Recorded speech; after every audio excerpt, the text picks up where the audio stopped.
Let's take a look at the stereo specificity here.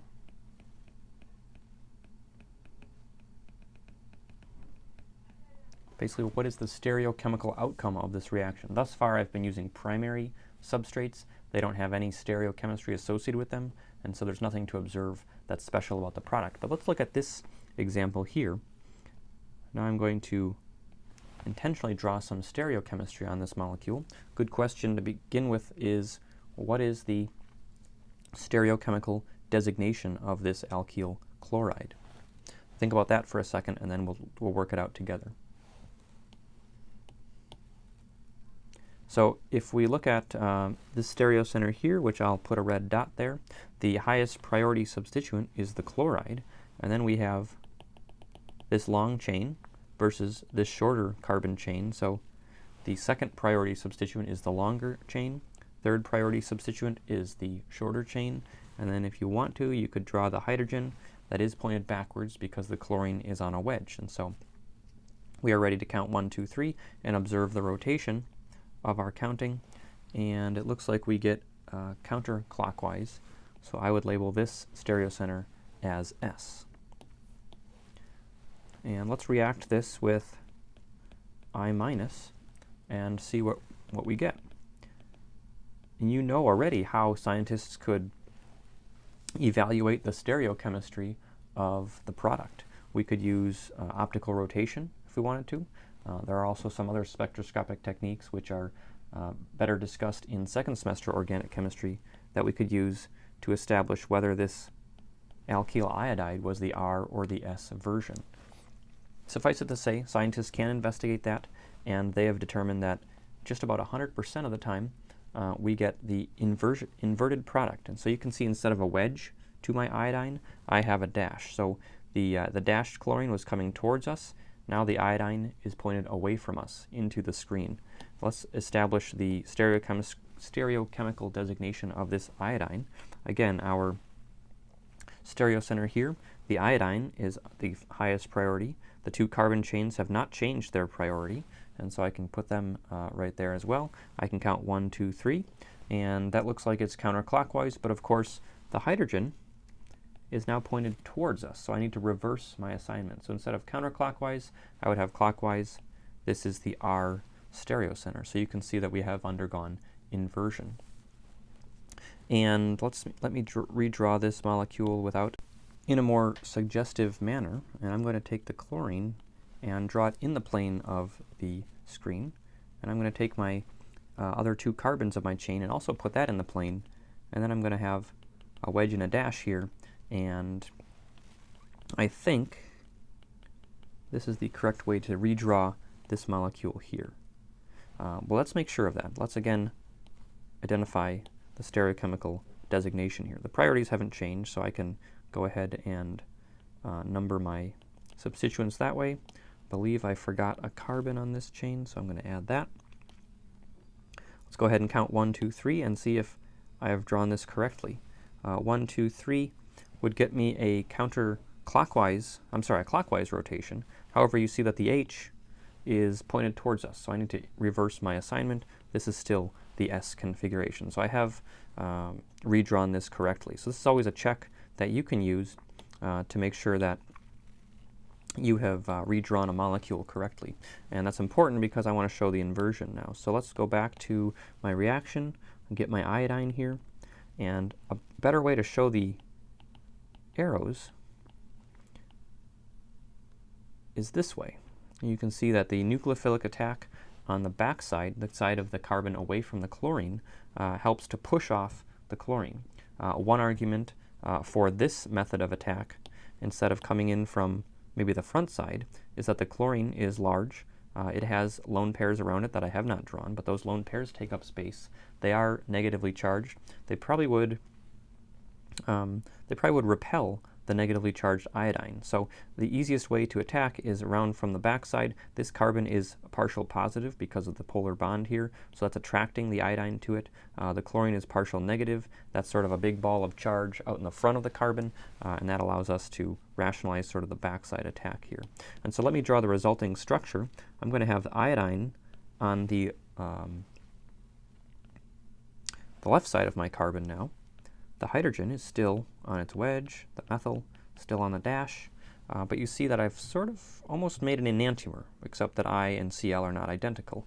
So let's confirm now that I still have, and I've now shown the R stereocenter. So the iodine is 1, the long carbon chain is 2, methyl is 3, hydrogen is 4.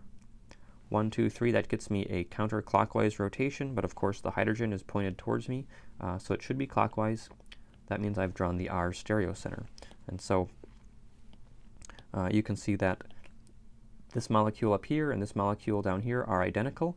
I've just used a different way of drawing to show how the backside attack of the iodine onto the stereocenter carbon allows for the inversion of configuration. And you can sort of see how the hydrogen and the methyl sort of sweep a little bit to the right. This propyl chain sweeps a little to the right. This is almost like an umbrella inverting in the wind. We've all seen that happen before. That's exactly how this process should be visualized in your head. Let's get some practice drawing the products of an Sn2 reaction.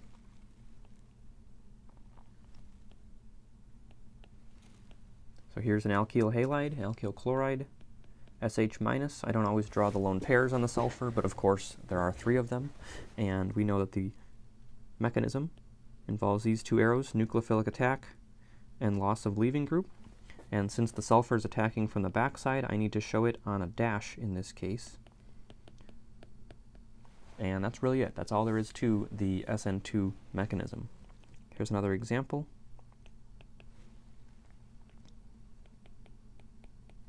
Both of these examples involve stereocenters. If it was a primary alkyl halide, we would not have a stereocenter, and it would be a little simpler to draw the product. Here again, OH minus attacking the backside of the carbon to iodine bond. This means the OH minus will be on a wedge now, and we've inverted the stereochemistry there as well. Substrate structure plays a role in this reaction, in affecting the rate of this reaction. So if we look at a methyl that bears a leaving group versus a ethyl that bears a leaving group versus an isopropyl versus a tertiary butyl structure, we can see that the rate is the fastest with the methyl, and it is the slowest with the tertiary butyl. And that's because of the steric hindrance at the central carbon. You can see how backside on a methyl carbon, there's not a lot of steric hindrance. And if you build a model with your model kits or come to my office and build a model, we can see this a little more clearly than on a screen. But the methyl has only 3 hydrogens surrounding it. Hydrogens are very small atoms. They don't take up a lot of space. And so this carbon is very open to backside attack. The primary carbon here, we can label that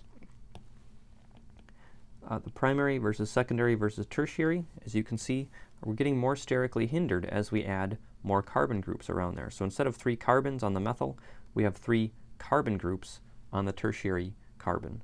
And that's going to severely hinder attack at the central carbon from the backside. It's very hindered. So basically, as far as an Sn2 process goes, the tertiary carbon is just about unreactive. So these are at the alpha position. The alpha position is the carbon bearing the leaving group. If we look at the beta position, which is that carbon, we also find a slight effect on the rate. If there's 1 substituent there at the beta position like I've drawn, not much of an effect. If there's 2 substituents, again, not much of an effect, because really we're talking about our nucleophile attacking this carbon, not the beta carbon. However, scientists have found that when there are 3 substituents at that beta position, then Sn2 chemistry rarely happens. So we'll say that this molecule is very unreactive towards Sn2 reactions. And this is called a neopentyl position.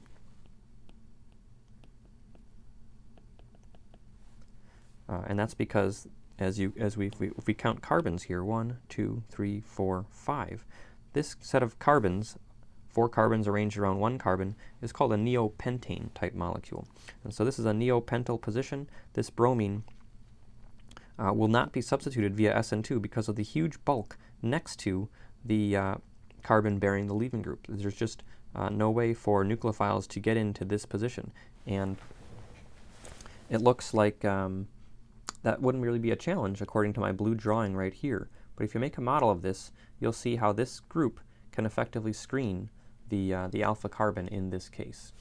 Some other examples of neopentyl positions.